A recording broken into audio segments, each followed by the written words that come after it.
যতদিন কলকাতায় শ্বাস প্রশ্বাস নেওয়া, শপথ করা, বিদ্রোহ আর বিপ্লবে বাঁচা ছেলেমেয়েগুলো হঠাৎ করে চাকরি নিয়ে রাজ্যের বাইরে চলে যাবে, যেতে বাধ্য হবে, বুদ্ধদেব ভট্টাচার্যকে মনে থাকবে। যতদিন জেলার ছেলেমেয়েগুলো জেলায় কাজ না পাওয়ার, কলকারখানা না হওয়ার জন্য অকারণে রেগে যাবে, সিন্ডিকেট করবে, ধর্ণা দেবে, দিন রাত হাহুতাশ করবে, বুদ্ধদেব ভট্টাচার্যকে মনে থাকবে। সমিত ঘোষ বলে যে সিঙ্গুরের ছেলেটি পুনে টাটা মোটরস প্লান্টে ট্রেনিং নিয়েছিল একেবারে শুরুর দিকে, মাকে বলেছিল এবার নিজের একটা ছোট্ট ফ্ল্যাট আর কলকাতাতে আসা যাওয়ার জন্য একটা গাড়ি নেব। সে এখন একটা ওষুধের দোকানে কাজ করে। আমি জানি না 1-2 বছর আগে হয়তো কাজ করতো, এখন কি করে সেটাও আমরা জানি না। সিঙ্গুরের ফ্যাক্টরিটা হয়নি, নিজের পায়ে কেউ যে কোড়ল মারতে পারে সেটা বাঙালিরা দেখতে পেয়েছিল এবং সিঙ্গুরের ফ্যাক্টরি আনন্দে চলে গেছিল। তাদেরও বুদ্ধদেবকে মনে থাকবে। এই সমিত ঘোষরা কিন্তু মেনে নিতে পারেনি, তবে ওর বৃদ্ধ মা এবং এই সমিত ঘোষদের সিঙ্গুরের ফ্যাক্টরিতে যারা কাজ নিয়েছিল তাদের বুদ্ধদেব ভট্টাচার্যকে মনে থাকবে। দুলাল রুই দাস সিঙ্গুরের 11,000 যে ইচ্ছুক কৃষক তাদের একজন ছিলেন। 10 বছর অক্লান্ত লড়েছিলেন নিজের জন্য এবং গোটা এলাকার জন্য। সিঙ্গুরের ঘরের ছেলে একটা ঘরে চাকরি করবে, জমি বেচে অনেকটা টাকা পাওয়া যাবে, টাকা রাখার জন্য ব্যাংক হবে, ব্যাংকের পাশেই ফ্যাক্টরি হবে, ফ্যাক্টরির পাশেই অনেক কিছু হবে, এই সমস্ত ভাবনা চিন্তা করেছিলেন। বিনি পয়সাতে খাতা খুলিয়ে দেওয়ার জন্য কারখানার পাশে, সিঙ্গুরের কারখানার পাশে একটা মুদির দোকান নেওয়ার স্বপ্ন নিয়েছিলেন। আশপাশটা ধাক করে আশপাশটা নয়ডা পুনের মতো শহরে পরিণত হবে সিঙ্গুরবাসী ভেবেছিল। সব শেষ হয়ে গেছিল। ওর জমিতে আর চাষ হয় না, চাষি থেকে শ্রমিক সেটাও হওয়া ওঠেনি। যে জায়গায় ছিল 15 বছর আগে ঠিক সেই জায়গায় এখনো পড়ে রয়েছে। এই বৃদ্ধ মানুষগুলোর বুদ্ধদেব ভট্টাচার্যকে মনে থাকবে। রতন টাটার বুদ্ধদেব ভট্টাচার্যকে মনে থাকবে। বুদ্ধদেব ভট্টাচার্যকে মনে থাকবে সেই সমস্ত প্রবাসী ছেলেমেয়েগুলোর যারা অনিচ্ছা সত্ত্বেও বাইরে থাকে, ঘরে ফিরে আসার ইচ্ছা থাকলেও আসতে পারে না। ওই সমস্ত মন খারাপে বুদ্ধদেব ভট্টাচার্যকে মনে থাকবে। ধবধবে সাদা ধুতি পাঞ্জাবি দেখতে পেলেই অনেকে বলছেন অনেস্ট পলিটিশিয়ান। এই অনেস্ট পলিটিশিয়ান কথাটা যতদিন মনে থাকবে ততদিন বোধহয় বুদ্ধদেব ভট্টাচার্যকে মনে থাকবে। তার পুরনো ফ্ল্যাটের কথা যখন মনে পড়বে, ছোট্ট ফ্ল্যাট, তার সাধারণ জীবনযাপনের কথা যখন মনে পড়বে, তখন বুদ্ধদেব ভট্টাচার্যকে মনে পড়বে। হাত জোর করে ক্ষমা চেয়ে নেওয়াটা মনে পড়বে। ব্রিগেডের সানগ্লাস আর সাদা চুলের সেই মুষ্টিবদ্ধ হাত, এবার ঘুরে দাঁড়ানোর সংগ্রাম, বুদ্ধদেব ভট্টাচার্যকে মনে পড়বে। বাংলাকে স্বপ্ন দেখিয়েছিল যে মাস পলিটিশিয়ান, সেই স্বপ্নওয়ালাকে মনে থাকবে বাংলার। আমাদের প্রজন্ম যারা রোজ সব কিছু গিলে খাচ্ছি, নজর রাখছি, মুখ আর মুখোশ চিনতে পারছি, ফেসবুক করছি, টুইটার করছি, যারা বেশিরভাগটা এখন রাজ্যের বাইরে, তাদের বুদ্ধদেব ভট্টাচার্যকে মনে পড়বে। আপনার আমার সমালোচনা হতে পারে, কিন্তু তার বুদ্ধদেব ভট্টাচার্যের সমালোচনা অনেকে করেছেন। অনেকে তাকে নরহত্যার গণহত্যার নায়ক বলেছেন, তাকে অহংকারী অনেকে বলেছেন, ইতিহাসে উপেক্ষিত বলেছেন, কবি বলেছেন, সাহিত্যিক বলেছেন, প্রেমিক বলেছেন। কিন্তু বুদ্ধদেব ভট্টাচার্যকে তাদের প্রত্যেকের মনে থাকবে। ইতিহাস বোধহয় আজ নিষ্কৃতি দিল বুদ্ধদেব ভট্টাচার্যকে। বুদ্ধদেব ভট্টাচার্যের সাদা পাঞ্জাবিতে দাগ লাগলো কই? বুদ্ধদেব ভট্টাচার্যের এই মৃত্যুটা অনেককে অনেকভাবে ভাবাতে শুরু করেছে। কিন্তু আমি যখন খবরটা পাই, সকাল 8টা 20-তে বুদ্ধদেব ভট্টাচার্য মারা যান, এবং সকাল 8টা 20-তে বুদ্ধদেব ভট্টাচার্য মারা যাওয়ার পরে যখন আমি যাই, তখন বুদ্ধদেব ভট্টাচার্যের বাড়ির সামনেই এই যে ছবিটা এই মুহূর্তে আমরা দেখতে পাচ্ছি, আমি দেখাবো সেই ছবিটা। সেই ছবি, এই গাড়ি আসলে বুদ্ধদেব ভট্টাচার্যের শকটের পেছনে পেছনে যায়। এবং অন্যদিকে বুদ্ধদেব ভট্টাচার্য ঠিক এই গাড়িতেই 0001 আর 0002 যে গাড়ি, এই গাড়িতেই শেষবার এসেছিলেন। আবারও বলছি, এখানে অনেকে ছিলেন যারা শেষবার বুদ্ধদেব ভট্টাচার্যকে এই শকটে নয়, এই অ্যাম্বাসেডরটায় দেখতে চাইছিলেন। সেটা সম্ভব নয়। হিন্দুস্তান মোটরস কোম্পানিটাও উঠে গেছে, অ্যাম্বাসেডরটাও আর ম্যানুফ্যাকচার হয় না। বুদ্ধদেব ভট্টাচার্য আজ চলে গেলেন। রেখে গেলেন ওসমানদের। 30 বছরের বুদ্ধদেব ভট্টাচার্যের চালক ওসমান ভাই আজ সাহেবকে শেষবার দেখতে পাম এভিনিউয়ের ফ্ল্যাটে এসেছিলেন। কি, কেন, কিভাবে, একবার দেখেন।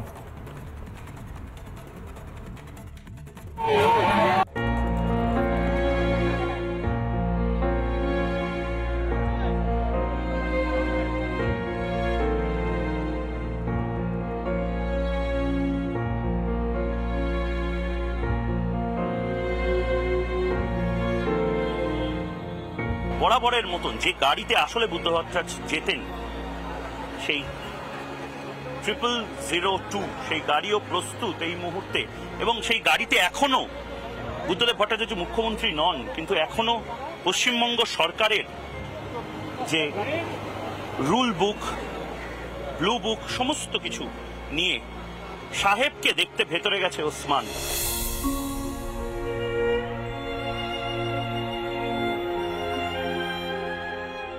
উনি হচ্ছেন দীর্ঘদিন ড্রাইভার ছিলেন ওসমান দা। হ্যাঁ, উসমান।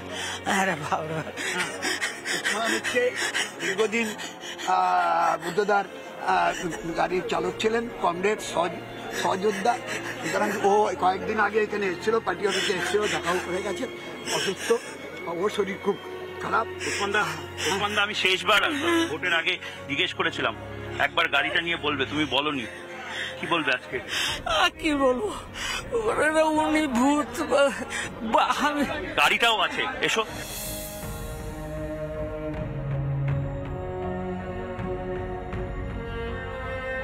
ডবল 02টাতেই তো বেশি চড়তেন উনি।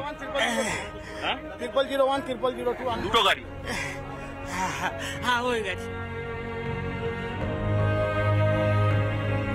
মনে করছিলাম যে ওসমান দা হয়তো আসার মতন, কথা বলার অবস্থায় নেই, কিন্তু ওসমান দাও ফের চলে এসেছেন। এবং এরকম মানুষ যারা বুদ্ধদেব ভট্টাচার্যের জন্য জান কবুল লড়াইটা করেছেন, তারা আবার চলে এসেছেন। जिससे प्यार बढ़ता है ना वो लोग आता है। প্যার বাড়তা হয় তো আতা হয়। যাদের প্রতি ভালোবাসা বেশি থাকে তাদের জন্য আসতে হয়। ওসমান দা বা এই সমস্ত মানুষদের জন্যই বোধহয় আজকে বুদ্ধদেব ভট্টাচার্য সাধারণ মানুষের সবচেয়ে বড় আইকন।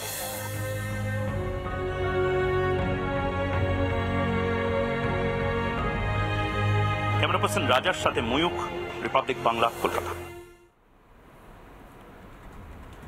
ওসমান দা শরীর ভালো নেই ওসমানদার, কিন্তু ওসমানদার পুত্র, ছেলে জামশেদ ভাই আমাদের সঙ্গে এখানে রয়েছেন। জামশেদ আলী, বুদ্ধদেব বাবুর গাড়ির যিনি চালক, তার সন্তান, তিনি আমাদের সঙ্গে রয়েছেন। এবং আমাদের সঙ্গে রয়েছেন ক্যাপ্টেন শৈবাল ঘোষ। খুব ইন্টারেস্টিং দুজন মানুষ এই মুহূর্তে রয়েছেন। বুদ্ধদেব ভট্টাচার্যকে খুব কাছ থেকে দেখেছেন, তার কাজগুলো দেখেছেন। একজন ওসমান দা, যিনি তার বাবাকে দেখেছেন বুদ্ধদেব ভট্টাচার্যর গাড়ি চালাতে দীর্ঘদিন ধরে, বহু ভিভিআইপিকে নিয়ে, এবং তাদের সাথে কথোপকথন বুদ্ধদেব ভট্টাচার্য যখন গাড়িতে করতেন তখন ওসমান দারা দেখেছেন।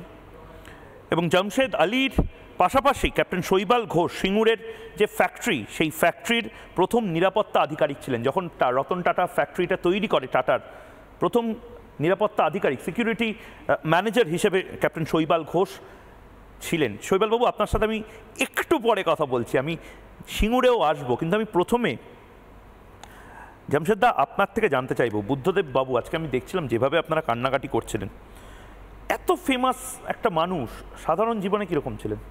0001 আর 0002 এর গাড়ি, সেটা নিয়েই চলতেন চিরকাল। কীরকম ছিলেন লোকটা? মানে বলতে গেলে কথা শেষ নেই। আমি যখন, মানুষ তো জীবনে প্রথম পরীক্ষা দিতে যায়, ক্লাস 10 মাধ্যমিক যখন আমি দিতে যাই, তো আমি সিআইটি রোড থেকে হেঁটে, আমার বোর্ড পড়েছিল মাদ্রাসা আলিয়া মুসলিম ইনস্টিটিউটের পাশে।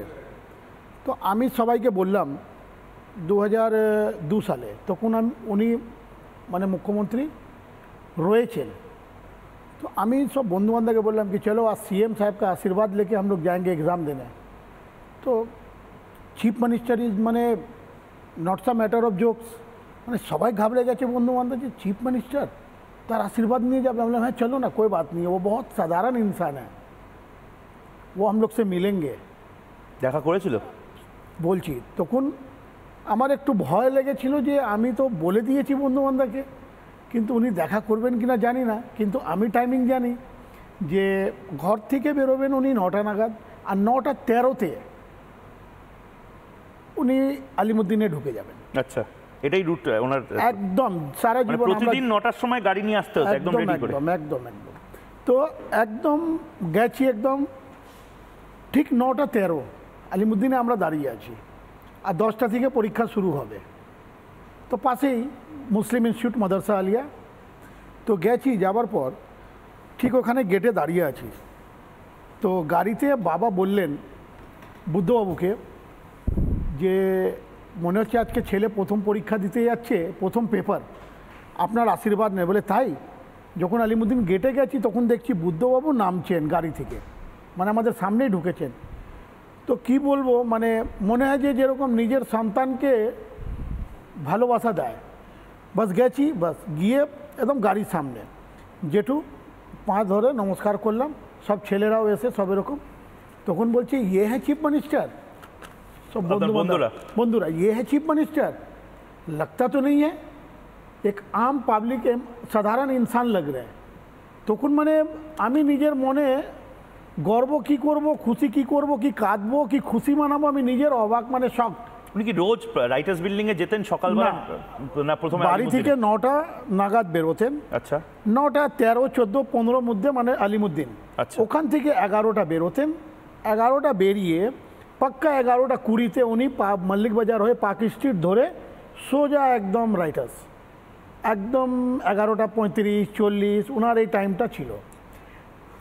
ওখানে যতই ভাইটাল মিটিং হোক উনি কিন্তু, আমি যতদিন আমার এখন পর্যন্ত মানে 2011 সাল অবধি, 2016 সাল অবধি আমি যা দেখলাম যে উনি 1টা 10-এ রাইটার্স থেকে বেরোবেন। উনি চিরকাল মানে বাড়িরই খাবার খেয়েছেন। টাকা পয়সা, গাড়ির মধ্যে টাকা পয়সা বা বড় সড়ো ব্যাপার স্যাপারের কিছু ব্যাপার ছিল? দেখেন, আমি আজ পর্যন্ত মানে কি বলবো, আর ওনার নামে যদি কেউ বলে যে গাড়িতে প্রচুর টাকা পয়সা এই সেই ব্যাপার, আপনারা কোনোদিন কলকাতায় দেখেছেন? আজকে হোক ইয়া 10 বছর আগে হোক, বড় কাউন্সিলর, নেতা, মন্ত্রী এদের দেখেছেন ড্রাইভার এবং কি তার পরিবাররা, তাদের দেখবেন হাব ভাব একটা চলাফেরা আলাদা। আজকেও যাবেন আমার বাবা একটা টুটা ভাঙা খাটে, কালকে আমার ওয়াইফের সাথে ঝগড়া হয়েছে, কি কার্পেন্টারকে তুমি ডেকে দিচ্ছ না, খাট ভেঙে যাচ্ছে। তো বাড়িতে আমাদের যদি একটা কোনো বড় দিওয়ান যদি কেউ পেয়ে যায়, মানে দিওয়ান পালং সুন্দর একদম, তাহলে বাংলা মানুষ যা বলবে তাই শুনবো।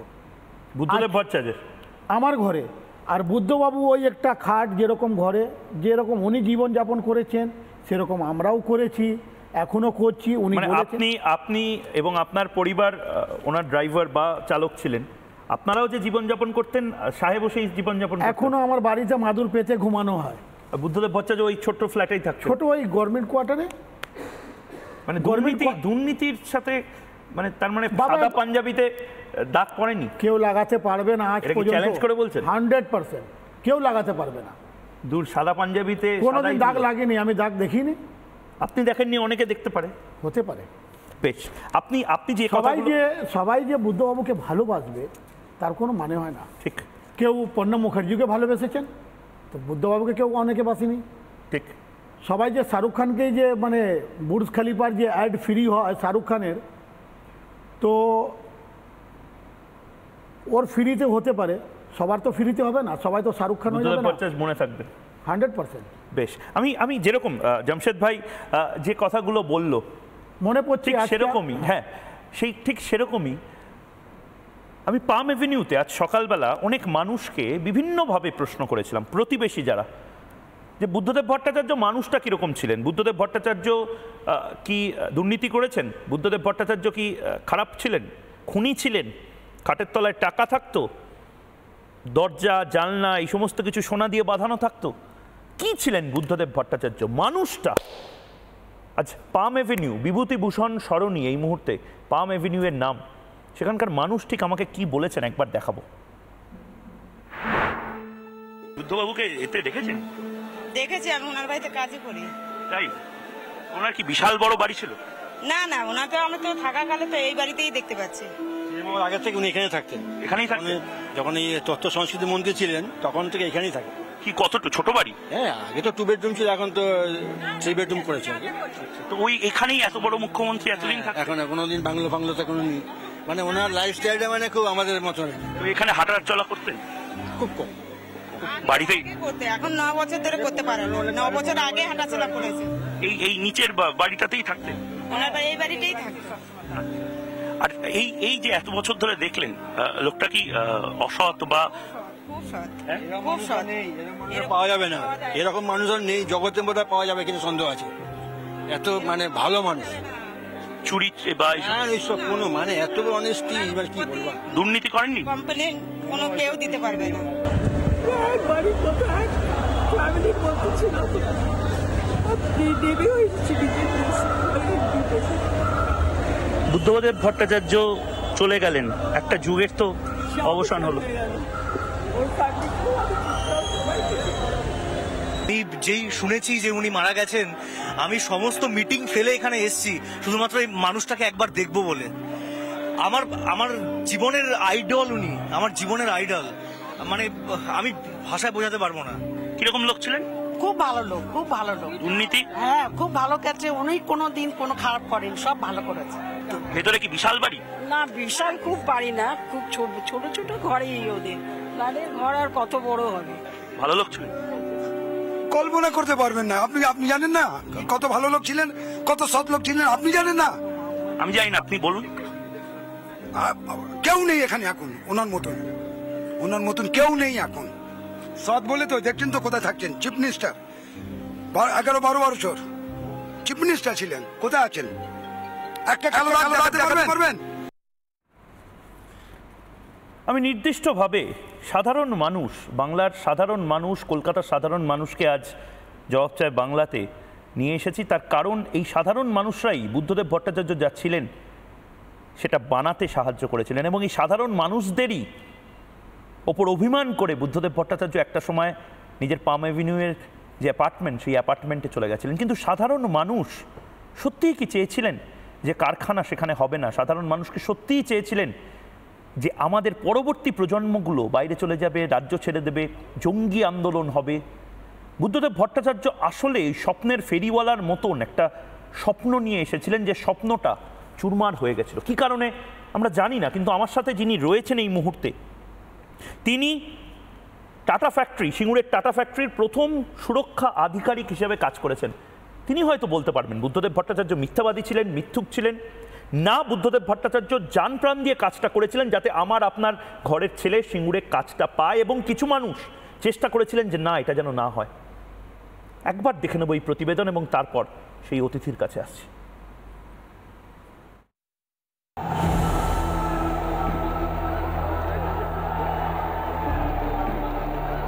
সবচেয়ে বড় ইস্পাত কারখানার জন্য আপ্রাণ চেষ্টা করেছিলাম, শালবনীতে আনতে পেরেছিলাম 30,000 কোটি টাকার ইনভেস্টমেন্ট। শালবনী এখন অনিশ্চিত হয়ে গেছে। তিনি স্বপ্ন দেখেছিলেন, স্বপ্ন দেখিয়েছিলেন, শিল্পায়নের স্বপ্ন, কলকারখানার স্বপ্ন, বেকার যুবকদের হাতে কাজ দেওয়ার স্বপ্ন। 2006 সালে ফের মহাকারণের মসনদে বসেই শপথ নিয়েছিলেন শিল্প গড়ার। এককালে যে বাম সরকারের বিরুদ্ধে শিল্প শেষ করার কারিগর বলে অভিযোগ তুলে বারবার আক্রমণ শানাত বিরোধী পক্ষ, সংকল্প নিয়েছিলেন সেই শিল্পায়ন অস্ত্রেই প্রতিপক্ষকে ঘায়েল করার। স্লোগান তুলেছিলেন,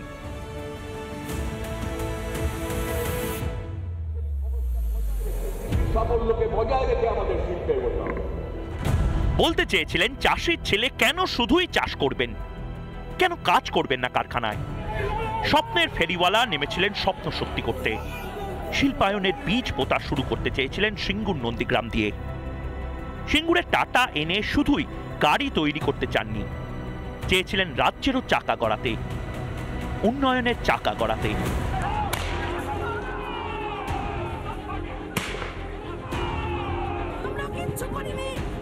তবে সে আশা বদলে যায় দুরাশায়। শুরু হয় রক্তক্ষয়ী জমি আন্দোলন। সিঙ্গুরকে টাটা করে ন্যানো ছুটেছিল সানন্দে। দুর্গাপুজোর বোধনের সময় বিসর্জন হয়েছিল শিল্পায়নের। রাজনীতিক মমতা বন্দ্যোপাধ্যায়ের কাছে হার হয়েছিল প্রশাসক বুদ্ধদেব ভট্টাচার্যের।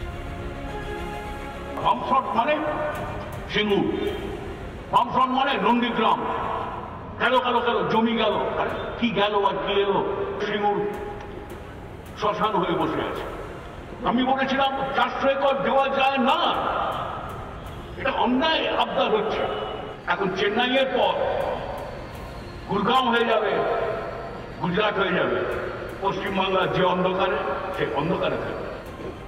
আমাদের ছেলে মেয়েদের জন্য দেবেন না, এই কোম্পানিগুলো সব ব্যাঙ্গালোর যাবে আর আমাদের ছেলে মেয়েরা সব ব্যাঙ্গালোর চলবে। পরাজয় হয়েছিল বটে, তবে সঠিক আশঙ্কাও করেছিলেন তিনি। বাংলার শিল্পায়নের আকাশে যে সিঁদুরে মেঘ দেখেছিলেন, আজ সেটাই যেন সর্বগ্রাসী। তাই তো বাংলার শিক্ষিত ছেলেমেয়েরা ছুটছে দেশের নানা প্রান্তে, সংসার চালাতে ছাড়ছে ভিটে মাটি। বাংলায় বাড়ছে পরিযায়ী শ্রমিকের সংখ্যা। সিঙ্গুর থেকে শালবনী মিছিল, এটা প্রতিবাদের মিছিল। অন্যায় হচ্ছে, ভয়ঙ্কর অন্যায় হচ্ছে, তাই প্রতিবাদ। পশ্চিমবাংলায় নরককুণ্ড হচ্ছে পশ্চিমবাংলা। ভারী শিল্প না হলে যে বাংলায় সর্বনাশ হয়ে যাবে, থেমে যাবে অর্থনীতি, একথা তো তিনি ক্ষমতায় থাকার সময় বহুবার বহু সভায় বলেছিলেন। ক্ষমতা চলে যাওয়ার পরেও ভাবতেন ইঞ্জিনিয়ারিং কলেজগুলো থেকে পাশ করা ছকছকে তরুণ তরুণীদের কথা। একটা সর্বনাশের কিনারায় গিয়ে দাঁড় করিয়েছে এই সরকার এই রাজ্যকে। এই রাজ্য এখন দেউলিয়া, মানুষের ভবিষ্যৎ নেই, যুবকদের ভবিষ্যৎ নেই, কলকারখানা হচ্ছে না, আত্মহত্যা আত্মহত্যা। এই সরকার চলছে সমাজ বিরোধীদের সরকার, চলতে পারে না। শুধু নিরাশার কথা নয়, হতাশার কথা নয়, গলায় ছিল লড়াই সংগ্রামের কথাও, হার না মানা জেদের কথাও। সামনে লড়াই, সামনে লড়াই। এ লড়াই লড়তে হবে, শুধু নয়, লড়তে তো হবেই। এ লড়াই লড়তে হবে, এ লড়াই জিততে হবে। সদ্য সমাপ্ত লোকসভা ভোটে আশানুরূপ ফল আর করেনি তার দল। ধোপ দুরস্ত সাদা পায়জামা পাঞ্জাবি কোলাপুরি চটি পায় রাজনীতির ময়দানে আর বুদ্ধবাবুকে দেখা যাবে না। লাল ঝান্ডায় মোড়া ব্রিগেড সমাবেশে লাখো লাখো কমরেডকে আগামীর স্বপ্ন দেখাবেন না কেউ। কিন্তু যে স্বপ্ন তিনি দেখেছিলেন, যে স্বপ্ন নিয়ে বাঁচতে চেয়েছিলেন, তা পূরণ করবে কে? আদৌ কি স্বপ্ন পূরণ হবে বুদ্ধদেব ভট্টাচার্যের? বাংলায় কি শিল্পের জোয়ার আসবে? খুন হয়ে যাওয়া স্বপ্নের লাশ ফিনিক্স পাখির মতো জেগে উঠবে? রিপাবলিক বাংলা। ক্যাপ্টেন শৈবাল ঘোষ আমার সঙ্গে রয়েছেন। ক্যাপ্টেন শৈবাল ঘোষ, সিঙ্গুরে যখন ফ্যাক্টরিটা হয় তখন আপনি সেখানে ফার্স্ট সিকিউরিটি ম্যানেজার হিসেবে কাজ করতেন, মানে আপনি টাটা মোটরসেরই ম্যানেজার হিসেবে চাকরি নিয়েছেন। আচ্ছা, তো তারপরে কি হলো? মানে কোম্পানিটা ওখানে তো প্লান্ট দিল, ওখানে মেন আপনার সুরক্ষার দায়িত্বটা, মানে আপনি পাঁচিল দেওয়া ইত্যাদির কাজ ছিল। আমি 2004-এ ইন্ডিয়ান আর্মি থেকে যখন বেরিয়ে এলাম। আচ্ছা, আপনি veteran Indian army, x captain, short service commission থেকে যখন বেরিয়ে এলাম, আমার কাছে কলকাতা বা পশ্চিমবঙ্গে চাকরি করাটা কোনো অপশান ছিল না, কোনো ইন্ডাস্ট্রি ছিল না। তা আমি জয়েন করলাম আইসিআইসিআই ব্যাংক বম্বেতে। 2.5-3 বছর কাজ করার পরে হঠাৎ কল পাই টাটা মোটরস HR থেকে, পুনা থেকে, যে আপনি তো শুনেছেন প্ল্যান্ট আসছে, আপনি কি সিঙ্গুরে। আপনি এমনিতে কোথাকার মানুষ? আমি কলকাতারই। মানে সিঙ্গুরে হচ্ছে মানে 2 ঘন্টায় এবার অফিস করতে পারবেন, সেটা আপনারও মজা। টাটার ফ্যাক্টরি, এখানে থাকবো আমরা, জামশেদপুরের নাম শুনেছি। সেই স্বপ্নটা যখন আমি এলাম 2007-এর শেষে, দেখলাম 20 বছর 25 বছরের এক্সপিরিয়েন্সের যারা GM DGM সব বাঙালি, এবং প্রত্যেকেই বাঙালি একটা স্বপ্ন নিয়ে এসছেন। কেউ টয়োটা ছেড়ে, কেউ মারুতি ছেড়ে, কেউ লিলান ছেড়ে, এবং তার মধ্যে কয়েকজন আমি নাম নেব না, আমি তাদের জানি। তারা বলেছেন আমরা ভাবতে পারিনি যে চাকরির যখন আমাদের 1/3 2/3 পিরিয়ড হয়ে গেছে, আমরা হঠাৎ করে একটা এস্টাবলিশ চাকরি ছেড়ে আমরা টাটাতে আসবো। আমরা একটা স্বপ্নের জন্য এসেছিলাম। আন্দোলন শুরু হলো, এবং এই আন্দোলনটা একটা রাজনৈতিক আন্দোলন ছিলই। আমি সেখানে না গিয়ে বলছি যে আমরা সিঙ্গুরে যখন আমি প্রথম এলাম 2007-এর শেষের দিকে, একটা স্লিপি টাউন, একটা ছোট দোকান, একটা ছোট স্টেশন, চোখের সামনে দেখলাম যে ইকোনমিক অ্যাক্টিভিটিটা কত বাড়তে থাকে। একটা ছোট চায়ের দোকানে যেখানে 10 কাপ চাও বিক্রি হতো না, সেখানে 100 কাপ চা বিক্রি হলো। একটা ফোনে তখন রিচার্জ হতো, সিম রিচার্জ কার্ড, যেটা 5টা হতো না, সে 500টা করলো। চোখের সামনে একটা প্ল্যান তৈরি হলো। কিন্তু যেহেতু এটা রাজনৈতিক আন্দোলন ছিল, ইচ্ছুক অনিচ্ছুক, তাদের প্রচারণা করে দেয়াল ভেঙে ভেতরে প্ল্যান্টে লোক ঢোকানো, প্ল্যান্টের মধ্যে মারামারি, চুরি করা, সেগুলোই আমরা সামাল দিতে দিতে দিতে দিতে তারপর একটা বড় আন্দোলন, রাস্তা বন্ধ, প্ল্যান্টে গাড়িকে কিছু আক্রমণ করা হলেন, এবং তারপর রতন টাটা একদিন উনি তারপর এমপ্লয়ি সেফটিটাকে মাথায় রেখে উনি চলে গেলেন। রতন টাটা বলেছিলেন, সেই সময় আমার মনে আছে, আমি সেই সময় খবরের কাগজে দেখেছিলাম, রতন টাটা বলেছিলেন যে আমাকে বলা হয়েছিল আমি বন্দুক মাথায় ঠেকালেও আমি সিঙ্গুরের ফ্যাক্টরি ছেড়ে যাব না, মমতা বন্দ্যোপাধ্যায় তো ট্রিগারটাই চেপে দিলেন। মানে এরকম পরিস্থিতি হয়েছিল সুরক্ষার, মানে আপনি নিরাপত্তার দায়িত্বে থাকা অবস্থাতে এতটা ল অ্যান্ড অর্ডারের ক্রাইসিস হয়ে গেছিল সিঙ্গুর ফ্যাক্টরিতে। এই কারণে যে পুলিশ যেটা ডিপ্লয়মেন্ট হয়েছিল, তারা এই পরিবর্তনটা যে হতে যাচ্ছে তারা বুঝতে পেরেছিল, এবং যারা ল অ্যান্ড সিচুয়েশনটা করতো, একটা ফ্যাক্টরিতে বাইরে থেকে চুরি চামারি একটু হয়, সিকিউরিটি থাকে, তারা তাড়া দিলে তারা চলে যায়, কিন্তু এখানে সেটা হচ্ছিল না। তারা পাঁচিল ভাঙতো, পুলিশ কিছু করতো না। তারা পাঁচিল থেকে গ্রামের খাসের বেরি, বেড়াবেড়ি, জয়মল্লা তারা ঢুকতেন, তারা প্ল্যান্টে স্ক্র্যাপ নিতেন, প্ল্যান্টে ড্যামেজ করার চেষ্টা করতেন, এবং আমরা যখন তাদের বাধা দিয়ে দিতাম ব্যক্তিগত প্রাইভেট সিকিউরিটি দিয়ে, তারা তখন তাদের মারতো আমাদের, এবং পুলিশ সেখানে অনেকটাই নিষ্ক্রিয় ছিল, কারণ তারা এই পরিবর্তনটা বুঝতে পেরেছিল এবং তারা এই ঝামেলার মধ্যে পুলিশ যেতেন না। তো যদি সত্যি পুলিশ এবং প্রশাসন, আমার এটা তখন মনে হয়েছিল যে শুধু এই রাজ্যের চিফ মিনিস্টারই চান এই প্ল্যানটা হোক, কিন্তু তার নিচে যারা আছেন তারা কেউ চান না। সেই সাপোর্টটা না পাওয়াতে ল অ্যান্ড অর্ডার সিচুয়েশন এমন একটা জায়গায় চলে যায় যে প্রতিদিন প্ল্যান্টের মধ্যে 200 লোক ঢুকে যাচ্ছে, 100 লোক চলে যাচ্ছে, রাতের মধ্যে মারামারি চলছে।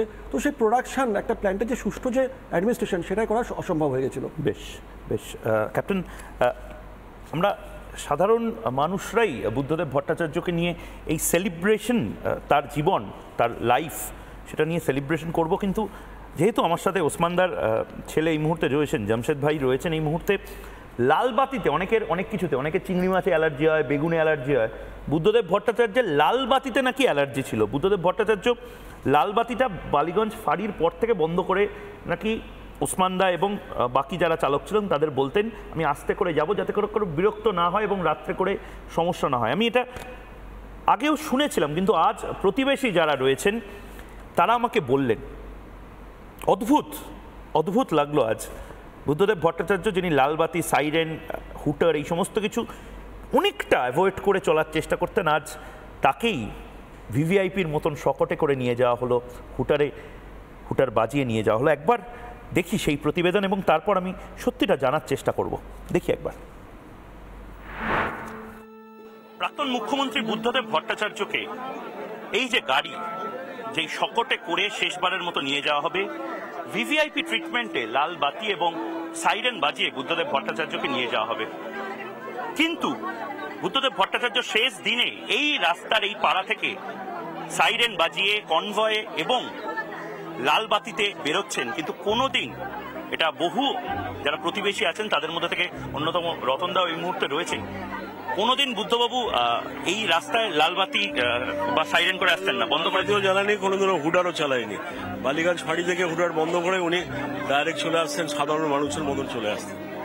মানে এরম একজন কৃতিত্ব লোক, এরম একজন ভিআইপি লোক কোনোদিনও জানাতো না যে উনি এখানকার চিফ মিনিস্টার। মানে কখন আসছেন কখন যেতেন বোঝা যেত না, কখনোই বলা যায় না। আমার পা ছিল তো, আমরা জানতাম।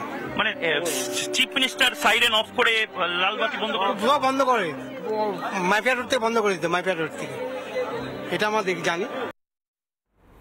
জামশেদ, এটা কি সত্যি কথা? মানে উনি কি আসলে এটা দেখানোর চেষ্টা করতেন, না মানুষটাই আসলে এতটা সহজ, সাদাসিধে এবং তার পাশাপাশি এই যে এই ভিআইপি কালচার থেকে শতহস্ত দূরে থাকা একজন মানুষ ছিলেন? ব্যাপারটা বলি আপনাকে, অনেকে বলে যে হাম লোগ গরম মে মর রা হ্যায়, ইয়া আমরা গরমে মরছি, দেখো এসি মে যা রা হ্যায়, দেখো কিতনা ফুটানি কর রা হ্যায়, এরকম অনেকের ভাষা। তো ইনি যে হুটারটা, লালবাতিটা ভালোবাসতেন না কেন, এটা আজ পর্যন্ত ওনাকে পার্সোনাল কেউ জানার চেষ্টা করেনি। আপনাকে বলি, বাবা বলতেন, বলে দাদা কেন এইসব বন্ধ করে দেবো? বলে দেখো, পুলিশের কাজ পুলিশ করবে, তোমার কাজ তুমি করছো। যখন হুটার বাজিয়ে যাব, মানে আওয়াজ দিয়ে যাব, লালবাতি এসব, তো এইটা আমি কেন পছন্দ করি না। অনেকে মানে হর্ন বাজলে, হুটার বাজলে, পাশে হসপিটাল আছে, হার্টের রুগী আছে, নানা রকম লোক আছে, কারো ব্রেন মানে হালকা একটা জোরে চিৎকার করলে দেখবে, বলবে এই চুপ করো, আস্তে কথা বলো। তো এরকম নানা রকম আমাদের আশেপাশে লোক বসবাস করে, এ ডিস্টার্ব যেন না হয় বলে উনি এটাকে বন্ধ করে যেতেন। আর এই যে সিঙ্গুরের কথা ক্যাপ্টেন যে বলছিলেন, সিঙ্গুরের সময় তো আপনারা দেখেছেন, সেই সময় মানে তখন তো প্রচুর প্রেশার ছিল এবং দেখেন প্রেশার ছিল, গাড়িতেও আক্রমণ হয়েছিল শালবনীতে, আমার মনে আছে ল্যান্ডমাইন বিস্ফোরণ হয়েছিল। দেখেন ল্যান্ডমাইনের যে কথাটা, আজকে আরও 2-4 জন রিপোর্টার সাহেব আমাদেরকে ফোন করে জিজ্ঞেস করছেন ওখানে ঘটনাটা কি ঘটেছিল না ঘটেছিল সেটা পুরো সারা বাংলার লোক জানে, ঠিক আছে। উনি কোনো সময় তৃণমূল, বিজেপি, কংগ্রেস কোনো সময় নাম নিয়ে কোথাও কাউকে আক্রমণ করেননি। যে কোনো পার্টি চায় আমি ভালো কাজ করব, আমার যেন নাম হয়, যে কোনো পার্টি। আমি যদি আজকে একটা ছোট পার্টি তৈরি করি XYZ, আমি চাইবো যে যেন ভালো কাজ করি, আমার নাম হয়। উনি কিন্তু কাউকে কোনোদিন পার্টি পার্সোনালভাবে কাউকে বলেননি। উনি কি বলেছেন সবসময়, কিছু কিছু সমাজ বিরোধীরা, এগুলো দেখবেন ওনার মিটিংয়ে সবসময় কিছু কিছু সমাজ বিরোধীরা। উনি কাউকে পার্সোনাল আঘাত দিতে শিখেননি, আমি যতদিন ধরে আমি চিনি। কেন, উনি যদি আজকে কাউকে নাম ধরে বলেন, সে রিটার্ন ব্যাক, আজকালকার জীবন হচ্ছে পিংপং বল, আপনি কাউকে যদি ফেলেন রিটার্ন কিন্তু আপনার গায়ে আসবে। উনি কিন্তু সেটা কোনোদিন কাউকে বলেননি, উনি সমাজ বিরোধী। এবং আজকে আমি দেখছিলাম মানে আপনি তো জানবেনই, গৌতম দেব বুদ্ধদেব ভট্টাচার্যকে দেখতে এসেছিলেন। গৌতম দা তো দীর্ঘদিনের বন্ধু। বুদ্ধদেব ভট্টাচার্যের গাড়িতেও বহু মিটিং আমরা দেখেছি গৌতম দেব করেছেন। গৌতম দেব আজ এসেছিলেন বুদ্ধদেব ভট্টাচার্যকে দেখতে। প্রথমে সেই ছবিটা দেখাই, কারণ প্রাক্তন মন্ত্রী যখন এলেন, হাঁটতে পারেন না, অসুস্থ, সেই অবস্থাতেও বন্ধুকে দেখার জন্য হুইল চেয়ারটা ছেড়ে ওয়াকার নিয়ে গৌতম দেব এলেন। এবং এটা সেই সমস্ত মানুষ যারা গৌতম দেবকে কোনো না কোনো সময় পছন্দ করেছেন, অপছন্দ করেছেন, তাকে নিয়ে মস্করা করেছেন, তার দেখা উচিত। দুটো বন্ধুর গল্প, দুজন বন্ধু, একজন মৃত আর একজন অসুস্থ, এবং বন্ধুকে শেষ দেখার জন্য এসছেন। এই গল্পটা আজ জবাব চায় বাংলাতে, আপনারাও দেখুন। বুদ্ধদেব ভট্টাচার্যকে দেখতে এই মুহূর্তে গৌতম দেব, তার দীর্ঘদিনের বন্ধু, যে গৌতম দেবকেও বারবার দাগিয়ে দেওয়া হয়েছিল দুর্নীতিগ্রস্ত বলে, যে গৌতম দেবকে নাকি জেলে পোড়ার কথা হয়েছিল, সেই গৌতম দেব বা বুদ্ধদেব ভট্টাচার্য অনেক দিনের বন্ধুত্ব, সেই বন্ধুত্বের বোধহয় ইতি হচ্ছে। এবং এই মুহূর্তে গৌতম দেব তিনি ওয়াকার করে আসছেন, শরীর ভালো নেই, কিন্তু তাও শেষবার বন্ধুকে দেখার জন্য পাম এভিনিউতে প্রাক্তন আবাসন মন্ত্রী গৌতম দেব, প্রাক্তন মুখ্যমন্ত্রী বুদ্ধদেব ভট্টাচার্যকে দেখতে। গৌতম দা এই মুহূর্তে এসেছেন ওয়াকার নিয়ে, হাঁটতে হাঁটতে, নিজের দীর্ঘদিনের বন্ধু তাকে দেখতে। সপ্তর্ষি দেব এবং গৌতম দা, আমি কোনো কথা বলাতে বলবো না, আপনি আস্তে আস্তে যান, সুস্থ থাকুন।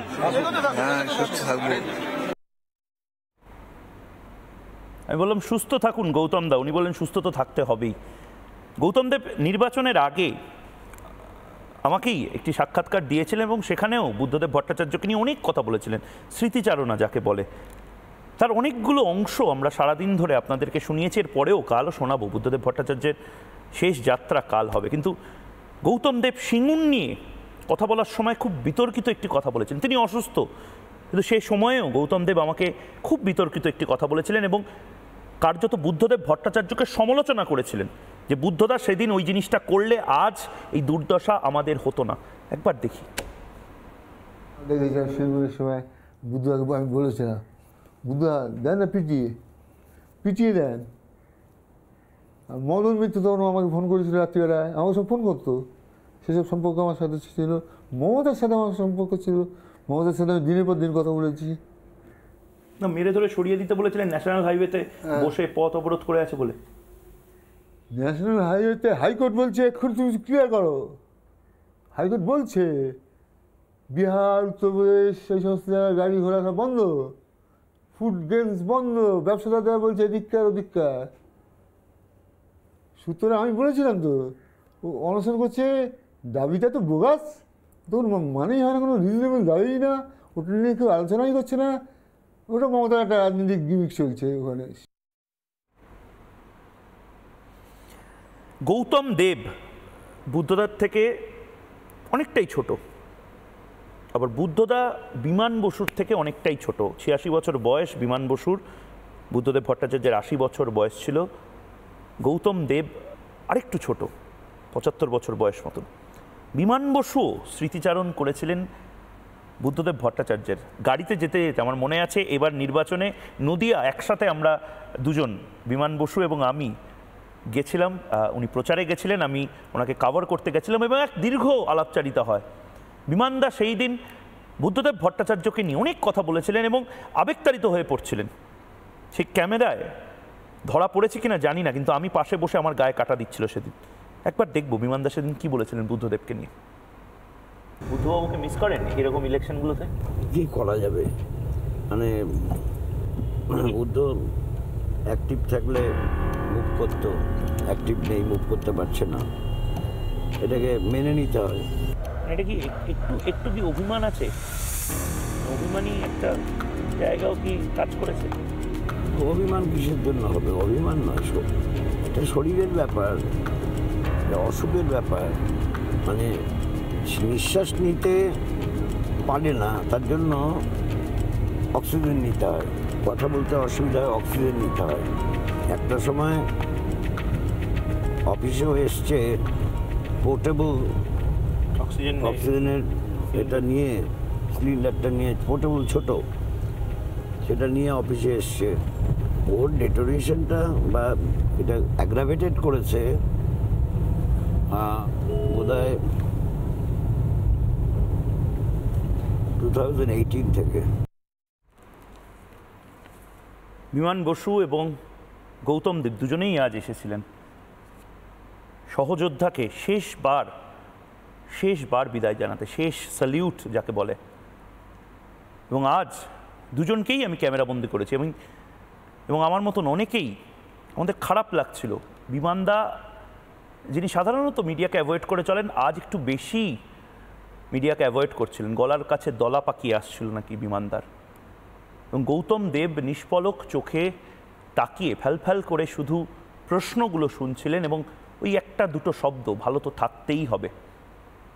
এটা একটা এরা, এটা একটা অধ্যায় বাংলা পলিটিক্সের, সেটাকে আমরা ধরার চেষ্টা করছি রিপাবলিক বাংলাতে। আজ বিমান বসু এবং গৌতম দেব এই দুজন, একবার দেখি তাদের প্রতিক্রিয়া। বুদ্ধদেব ভট্টাচার্য আর নেই, তারপর তাদের প্রতিক্রিয়া।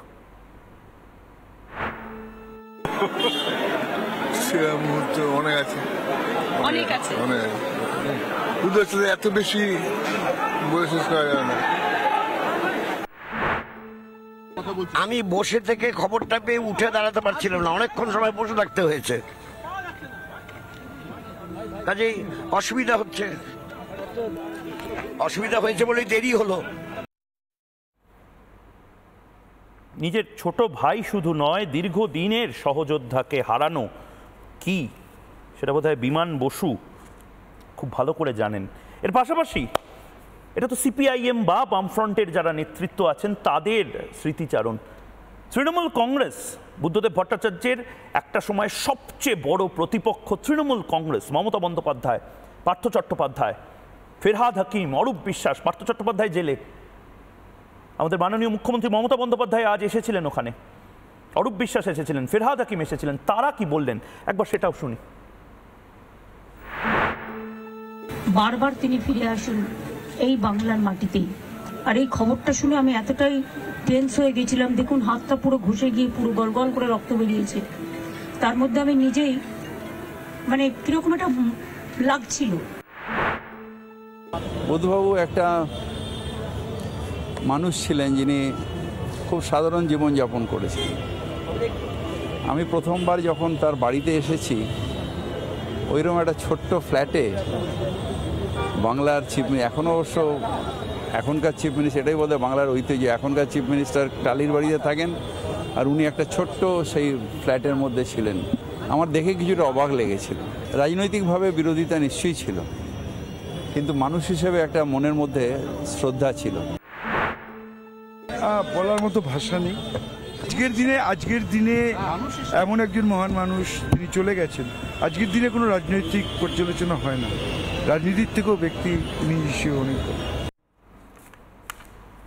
দল মত নির্বিশেষে আজ যখন পিস ওয়ার্ল্ডে তার দেহ নিয়ে যাওয়া হয় এবং তিনি এখনও শায়িত রয়েছেন সেখানে, কাল বিধানসভা, দীনেশ মজুমদার স্মৃতি ভবন, আলিমুদ্দিন স্ট্রিট এবং শেষে এনআরএস হাসপাতালে তার দেহদান করা হবে। এবং ভালো খবর যেটা আজকে তার চক্ষুদান করা হয়, সেখানে আমরা জানতে পারি, যদিও আমরা নাম প্রকাশ করতে পারি না, দুজন ব্যক্তি তার চোখ পেয়েছে এবং তারা নতুন করে পৃথিবীটাকে দেখতে পারবে।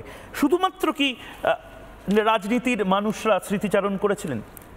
আমার মনে আছে এই স্টুডিও যেখানে আমি বসে আছি, জবাব চাই বাংলা স্টুডিও, সেখানে প্রসেনজিৎ চট্টোপাধ্যায়, সুপারস্টার প্রসেনজিৎ চট্টোপাধ্যায় এসেছিলেন এবং তিনিও ইন্ডাস্ট্রি নিয়ে কথা বলতে বলতে বলেছিলেন বুদ্ধবাবু আসলে ঠিক কতটা অবদান রেখে গেছেন বাংলা ফিল্ম ইন্ডাস্ট্রি এবং তাদের যে কথোপকথনগুলো। কিন্তু কোনোদিন তাকে নবান্ন বা রাইটার্সে হয়তো যেতে হয়নি, কিন্তু কি বলেছিলেন সেদিন একবার শুনবো।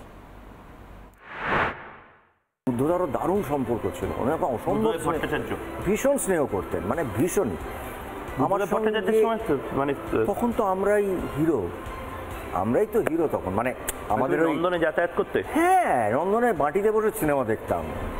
তো হ্যাঁ এটাও করেছি, আবার দরকার পড়েছে ইন্ডাস্ট্রি রাইটার্স ঘেরাও করেছি, আমরাই করেছি। চট্টোপাধ্যায় রাইটার্স ঘেরাও করেছে, হ্যাঁ 22 দিন সৌমিত্রবাবুকে সঙ্গে নিই। এবং তার পাশাপাশি আবারও বলছি, সাধারণ মানুষ, বুদ্ধদেব ভট্টাচার্য কি নিষ্কাশন দেওয়া হলো? বুদ্ধদেব ভট্টাচার্যকে কি নিষ্কৃতি দেওয়া হলো? তার সাদা পাঞ্জাবিতে তো কালির দাগ হয়তো ছেটানো গেল না। সাধারণ মানুষ জামশেদ দাদের মতন বা ক্যাপ্টেনের মতন সাধারণ মানুষ ঠিক কি বলেছেন আরেকবার ফিরে ফিরে তাকাই, একবার শুনি। বুদ্ধবাবুকে এতে দেখেছেন? দেখেছি, আমি ওনার বাড়িতে কাজই করি। তাই? ওনার কি বিশাল বড় বাড়ি ছিল? না না, ওনার তো আমি তো থাকাকালে তো এই বাড়িতেই দেখতে পাচ্ছি। আগে থেকে উনি এখানে থাকতেন, এখানেই থাকতেন। যখন এই তথ্য সংস্কৃতি মন্ত্রী ছিলেন তখন থেকে এখানেই থাকেন। কি কতটা ছোট বাড়ি? হ্যাঁ, আগে তো 2 বেডরুম ছিল, এখন তো 3 বেডরুম করেছে। তো ওই এখানেই এত বড় মুখ্যমন্ত্রী এতদিন থাকে? এখন কোনোদিন বাংলোতে কোনো নেই, মানে ওনার লাইফস্টাইলটা মানে খুব আমাদের মতন। তো এখানে হাঁটার চলা করতেন খুব কম, বাড়িতেই করতে। এখন 9 বছর ধরে করতে পারেন, 9 বছর আগে হাঁটাচলা করেছে। এই নিচের বাড়িটাতেই থাকতেন? ওনার এই বাড়িতেই থাকে। আর এই যে এত বছর ধরে দেখলেন, লোকটা কি অসৎ বা পাওয়া যাবে না, এরকম মানুষ নেই জগতে, বোধহয় পাওয়া যাবে কিন্তু সন্দেহ আছে। এত মানে ভালো মানুষ, চুরি বা এইসব কোনো মানে এত অনেস্টি, এবার কি বলবো। দুর্নীতি করেননি? কমপ্লেন কোনো কেউ দিতে পারবে না। বাড়ি কোথায় ফ্যামিলি বলতেছিল, দেবী হয়েছে বুদ্ধদেব ভট্টাচার্য চলে গেলেন, একটা যুগের তো অবসান হলো। যেই শুনেছি যে উনি মারা গেছেন, আমি সমস্ত মিটিং ফেলে এখানে এসেছি শুধুমাত্র এই মানুষটাকে একবার দেখবো বলে। আমার জীবনের আইডল উনি, আমার জীবনের আইডল, মানে আমি ভাষায় বোঝাতে পারবো না। কিরকম লোক ছিলেন? খুব ভালো লোক, খুব ভালো লোক। দুর্নীতি? হ্যাঁ, খুব ভালো কাছে, উনি কোনো দিন কোনো খারাপ করেন, সব ভালো করেছে। ভেতরে কি বিশাল বাড়ি? না বিশাল খুব বাড়ি না, খুব ছোট ছোট ঘরেই ওদের। তাদের ঘর আর কত বড় হবে। ভালো লোক ছিলেন, কল্পনা করতে পারবেন না। আপনি জানেন না কত ভালো লোক ছিলেন, কত সৎ লোক ছিলেন, আপনি জানেন না? আমি জানি না, আপনি বলুন। কেউ নেই এখানে এখন ওনার মতন কেউ নেই এখন। সৎ বলে তো দেখছেন তো কোথায় থাকছেন, চিফ মিনিস্টার 11-12 বছর চিফ মিনিস্টার ছিলেন, কোথায় আছেন? একটা কালো দেখাতে পারবেন? সাদাই রইল পাঞ্জাবি, এটা অনেকেই বলছেন। বুদ্ধদেব ভট্টাচার্যকে জেলে পাঠানো গেল না, বুদ্ধদেব ভট্টাচার্যকে একের পর এক মামলা দিয়ে গ্রেপ্তার করা গেল না, বুদ্ধদেব ভট্টাচার্যকে সিঙ্গুর, নন্দীগ্রাম, নেতা এই সমস্ত কিছুর জন্য দায়ী করে, যুদ্ধ অপরাধীর মতন দায়ী করে দাগানো গেল না। বুদ্ধদেব ভট্টাচার্যকে বোধহয় নিষ্কৃতি দিল ইতিহাসই, কিন্তু আমাদের নিষ্কৃতি কে দেবে? এই দারুণ অন্ধকার থেকে, এই বেকারত্ব, দুর্নীতি, চাকরি চুরি, এই সমস্ত কিছু থেকে নিষ্কৃতি কে দেবে আমাদের? তার জবাব বাংলার মানুষ চায়। ধন্যবাদ। আগামী দিনে আমাদের সামনে বিরাট কাজ, রাজ্যে নতুন কর্মসংস্থানের পথ খুলতে হবে। হাজার হাজার যুবক যুবতী আমাদের দিকে তাকিয়ে আছে, তারা চাইছেন কাজ। কেউ লেখাপড়া শিখেছে, কেউ অল্প শিখেছেন, কেউ বেশি শিখেছেন। হাজার হাজার ছেলে মেয়েরা আমাদের দিকে তাকিয়ে আছে, কাজ চাই, কাজ। সেই কারণেই আমাদের কাজ করে যেতে হবে। কৃষিতে যে সাফল্য এসেছে সেই সাফল্যকে সম্মত করে আরো কাজ সৃষ্টি করতে হবে। ফুরায় যাতা ফুরায় শুধু চোখে, অন্ধকারের পেরিয়ে দুয়ার চায় ছুটে আলোকে, পুরাতনের হৃদয় টুটে আপনি নূতন উঠবে ফুটে, জীবনে ফুল ফোটা হলে মরণে ফল ফলবে।